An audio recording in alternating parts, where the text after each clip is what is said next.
Ringkasan Sejarah Bogor edisi kedua.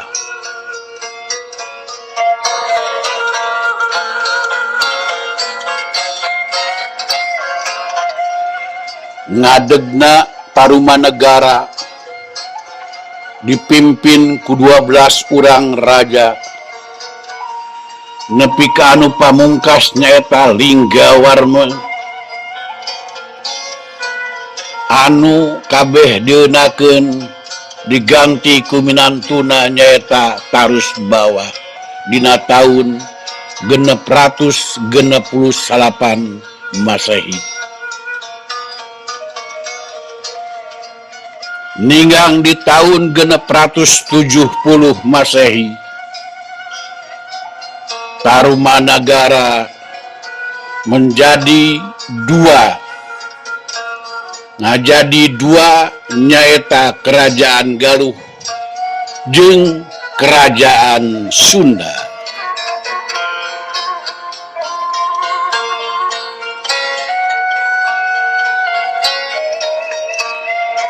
Tahun 1482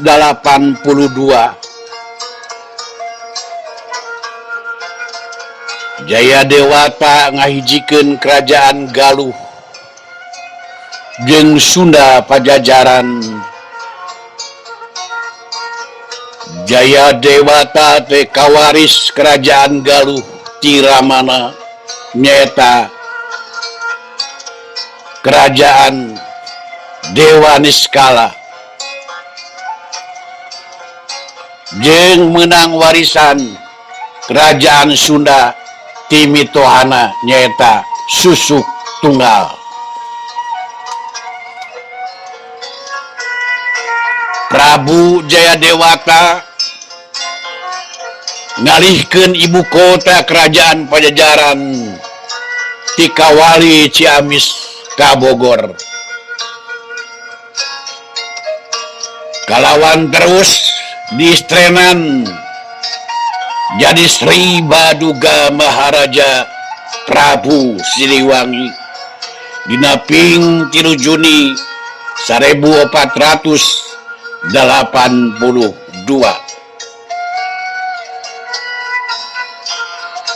Kejadian harita dijadikan titik pangkal sejarah ngadegna dayeuh Bogor tug nepi ka Kiwari anu ayeuna telah disebut HJB, Hari Jadi Bogor.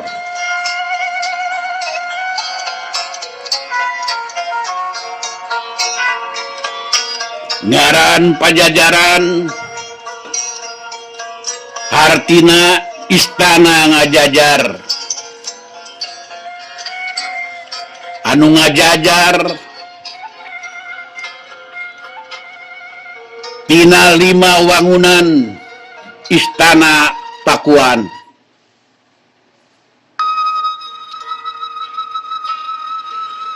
Anu ngajajar nyaeta Bima, Punta, Narayana, Madura, jeung Suradipati nyaeta ngaran Karaton Indung.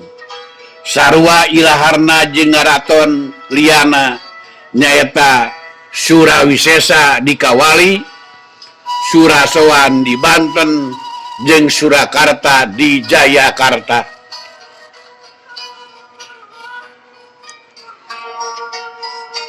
Wewengkon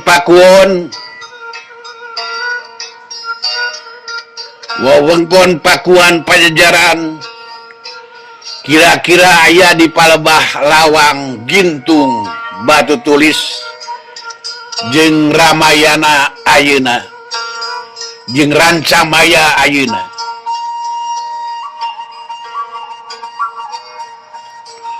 Komara Pajajaran mimiti Nyirorot Parem dina mangsa kapamimpinan 5 urang raja penerus Prabu Siliwangi nyaeta Prabu Surawisesa, Ratu Dewata, Ratu Sakti, Raja Nilakendra, jeung Raja Raga Mulya Surya Kencana. Nyirorotna Komara Pajajaran dipengaruhan ku peperangan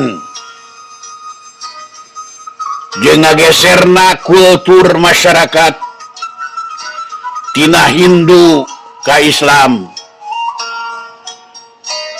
Balukarna beak kuat pengaruh Kasultanan Banten jeung Cirebon anu sabenerna masih keneh seueur siwi rundayan langsung Prabu Siliwangi.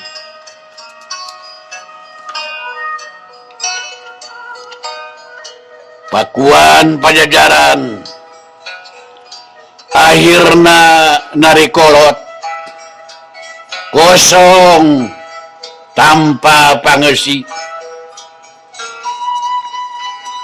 seperti anu kapanggih ku ekspedisi Walanda anu dipimpin Prio dina tahun 1687.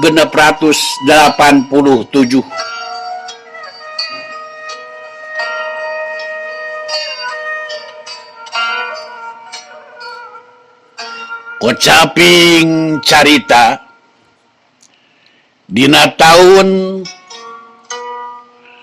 1688 Gunung Salak Bitu di Barung Enderlini anu rongkah pisan. Waktu nace Cad sejarah Bogor edisi kedua urang sekapkeun dugi ka dieu heula. Insyaallah engke dilajengkeun deui dina episode nu katilu. Hatur nuhun ka sadayana dikantun permios.